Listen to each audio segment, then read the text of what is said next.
You start your day with 17 tasks and you end with 19 more and zero fulfillment. Why is that happening? Because not everything is urgent and not everything deserves your full energy. The Vedas teaches us that energy, that is the Shakti, must be directed, not diffused. Namaste Karyans, welcome back to Vedic Productivity Talks, where ancient wisdom meets daily actions. Today's truth might sting a little. When everything matters equally, nothing truly matters and moves forward. Let's decode the silent killer of progress, that is lack of prioritization.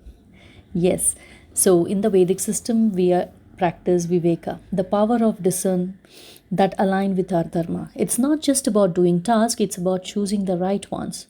Without Viveka, you will exhaust yourself doing what looks busy, not what creates impact.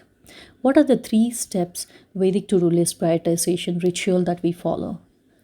Point number 1, circle the 3 task focus, that is the daily sankalpa. Choose one work, one personal, and one spiritual task to must complete. Point number 2, energy mapping with Kaala Yojana. Match important tasks with your sattvic hours. That could be your early morning or high energy zones.